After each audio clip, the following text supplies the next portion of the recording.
ಓಂ ಶ್ರೀ ಗುರು ಬಸವಲಿಂಗಾಯ ನಮಃ. ಓಂ ನಮಃ ಶಿವಾಯ. ಸರ್ವರಿಗೂ ಭಕ್ತಿಯ ಶರಣಾರ್ಥಿಗಳು.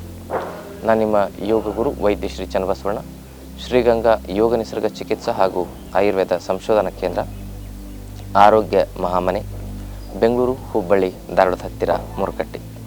ತಮ್ಮೆಲ್ಲರಿಗೂ ನಮ್ಮ ಯೂಟ್ಯೂಬ್ ಚಾನಲ್ಗೆ ಭಕ್ತಿಯ ಸ್ವಾಗತ. ಆದ್ಮೇಲೆ ಇವತ್ತಿನ ಸಂಚಿಕೆಯಲ್ಲಿ BP, ಶುಗರ್ ಹಾಗೂ ಥೈರಾಯ್ಡ್, ಸಂಧಿವಾತ ಇಂತಹ ಸಮಸ್ಯೆಗಳನ್ನು ಸಂಪೂರ್ಣವಾಗಿ ನಿವಾರಿಸಿಕೊಳ್ಳುವ ಪ್ರಾಣಾಯಾಮದ ಅಭ್ಯಾಸವನ್ನು ನೋಡೋಣ. BP ಆಗಿರ್ಬೋದು, ಶುಗರ್ ಆಗಿರ್ಬೋದು, ಥೈರಾಯ್ಡ್ ಆಗಿರ್ಬೋದು, ಕೊಲೆಸ್ಟ್ರಾಲ್ ಸಮಸ್ಯೆ ಆಗಿರ್ಬೋದು, ಹೃದಯದ ಸಮಸ್ಯೆ ಆಗಿರ್ಬೋದು, ಕಿಡ್ನಿ ಸಮಸ್ಯೆ ಆಗಿರ್ಬೋದು, ಇಂತಹ ಯಾವುದೇ ಸಮಸ್ಯೆಗಳು ಬರದಂತೆ ತಡೀಲಿಕ್ಕೆ ಪ್ರಾಣಾಯಾಮಗಳು ಹೇಗೆ ಅನುಕೂಲಕಾರಿಯಾಗಿ ಕೆಲಸ ಮಾಡ್ತವೆ ಅನ್ನೋದನ್ನು. ಯಾಕಂದರೆ ಇಂತಹ ಸಮಸ್ಯೆಗಳು ಬಂದ ಮೇಲೆ ಜೀವನ ಪರ್ಯಂತ ಔಷಧಿಗಳನ್ನ ತೆಗೆದುಕೊಳ್ಬೇಕಂತ. ಅವುಗಳನ್ನ ಬರದಂತೆಯೇ ತಡೆದ್ರೆ ಔಷಧಿ ತೆಗೆದುಕೊಳ್ತಕ್ಕಂಥ ಪ್ರಮೇಹನೇ ಬರೋದಿಲ್ಲ. ಹಾಗಾಗಿ ಯಾವುದೇ ರೀತಿಯಾಗಿರ್ತಕ್ಕಂಥ ಲೈಫ್ ಟೈಮ್ ಮೆಡಿಕೇಷನ್ ತೆಗೆದುಕೊಳ್ಳುವ ಆರೋಗ್ಯದ ಸಮಸ್ಯೆಗಳನ್ನು ಬರದಂತೆ ತಡೆಯುವ ಪ್ರಾಣಾಯಾಮಗಳನ್ನು ನೋಡೋಣ. ಅದರಲ್ಲಿ ಮೊದಲನೇ ಪ್ರಾಣಾಯಾಮ ಏನಂದರೆ ಓಂಕಾರ ಪ್ರಾಣಾಯಾಮ. ಅದನ್ನು ಮಾಡೋದು ಹೇಗೆ ಅಂದರೆ ನೇರವಾಗಿ ಕೂತ್ಕೋಬೇಕು. ತಲೆ, ಕುತ್ತಿಗೆ, ಬೆನ್ನು ಹುರಿ ನೇರವಾಗಿರಬೇಕು. ದೀರ್ಘವಾಗಿ ಶ್ವಾಸವನ್ನು ತೆಗೆದುಕೊಳ್ಬೇಕು. ಉಸಿರನ್ನು ಬಿಡ್ತಾ ಓಂಕಾರದ ಉಚ್ಚಾರಣೆಯನ್ನು ಈ ರೀತಿಯಾಗಿ ಮಾಡಬೇಕು.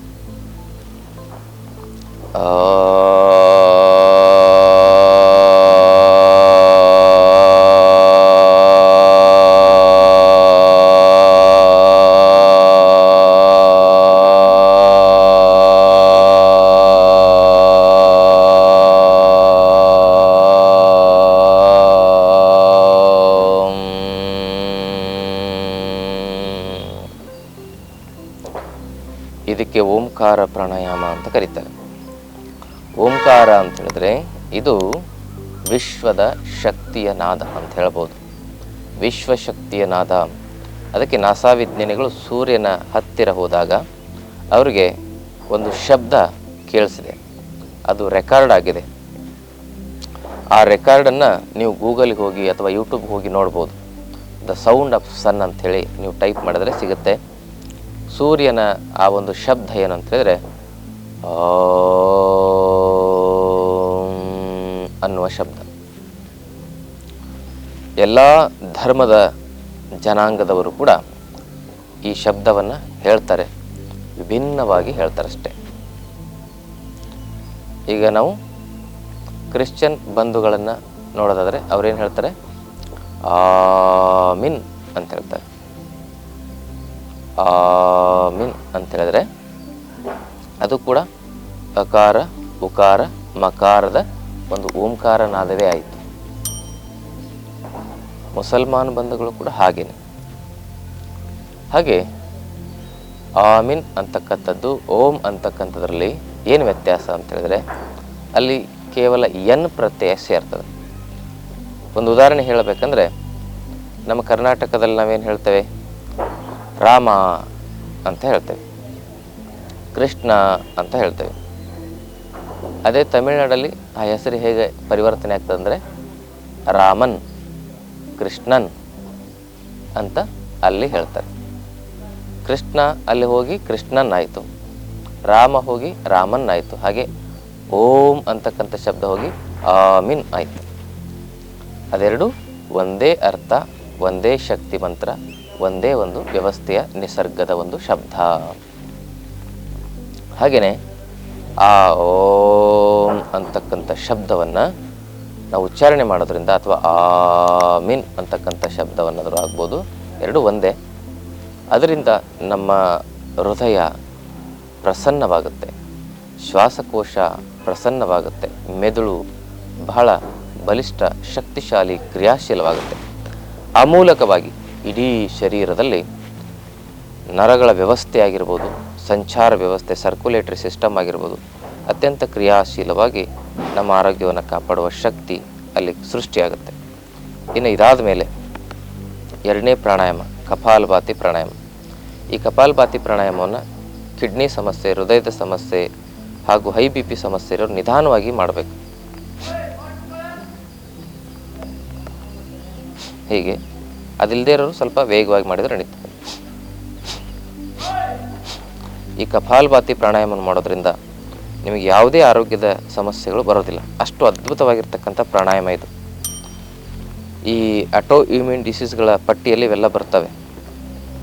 ಈ ಪ್ರಾಣಾಯಾಮ ಮಾಡೋದ್ರಿಂದ ಡಿಜನರೇಟಿವ್ ಜೀವಕೋಶ ರೀಜನರೇಷನ್ ಆಗಿ ನಿಮಗೆ ಅಂಥ ಸಮಸ್ಯೆಗಳು ಬರದಂತೆ ತಡೀತದೆ. ಮಳೆ ತುಂಬ ಬರ್ತಾ ಇದೆ, ಜೋರಾಗ್ತಾ ಇದೆ. ಈ ಒಂದು ಎಪಿಸೋಡನ್ನು ಇಲ್ಲಿಗೆ ಮುಗಿಸ್ಲಿಕ್ಕೆ ಪ್ರಯತ್ನ ಮಾಡ್ತೇನೆ. ಬೆಳಗಿನ ಸಂದರ್ಭ. ಆಮೇಲೆ ಅನುಲೋಮ ವಿಲೋಮ ಪ್ರಾಣಾಯಾಮ ಇದನ್ನು ಹೇಗೆ ಮಾಡೋದಂದರೆ 2 ಬಾರಿ ದೀರ್ಘ ಶ್ವಾಸವನ್ನು ತೆಗೆದುಕೊಂಡು ಬಿಟ್ಟು 3ನೇ ಬಾರಿ ತೆಗೆದುಕೊಂಡಾಗ ಬಲಭಾಗದ ನಾಸಿಕಾಗ್ರವನ್ನು ಮುಚ್ಚಿ ಎಡದಿಂದ ಶ್ವಾಸವನ್ನು ಬಿಡಬೇಕು.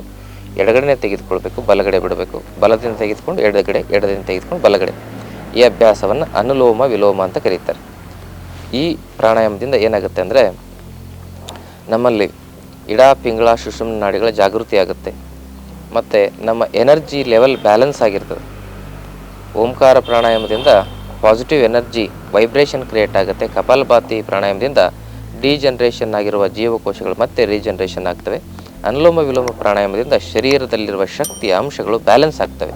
ಎಲ್ಲಿ ಬ್ಯಾಲೆನ್ಸ್ ತಪ್ಪುತ್ತೆ ಅಲ್ಲಿ ಇಂಬ್ಯಾಲೆನ್ಸ್ ಆಗಿ ಆ ಇಂಬ್ಯಾಲೆನ್ಸೇ ಡಿಸೀಸ್ಗೆ ಮುಖ್ಯ ಕಾರಣ ಆಗುತ್ತೆ. ಹಾಗಾಗಿ ಈ ಇಂಬ್ಯಾಲೆನ್ಸನ್ನು ತಡಿತಕ್ಕಂಥದ್ದೇ ಮುಖ್ಯವಾಗಿ ಈ ಒಂದು ಅನುಲೋಮ ವಿಲೋಮ ಪ್ರಾಣಾಯಾಮದ ಶಕ್ತಿ. ಕೊನೆಗೆ ಭ್ರಾಮರಿ ಪ್ರಾಣಾಯಾಮ ಮಾಡಬೇಕು. ಹೇಗೆ?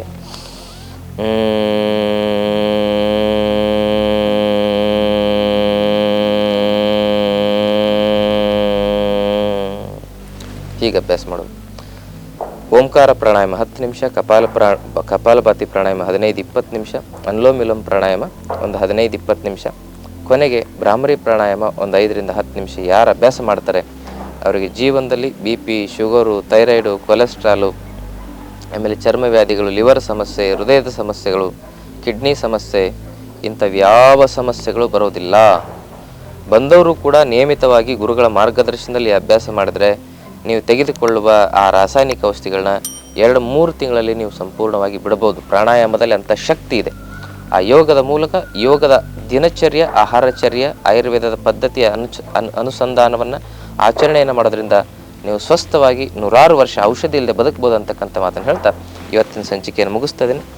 ಇನ್ನೂ ಜಾಸ್ತಿ ಹೇಳಬೇಕಾಗಿತ್ತು.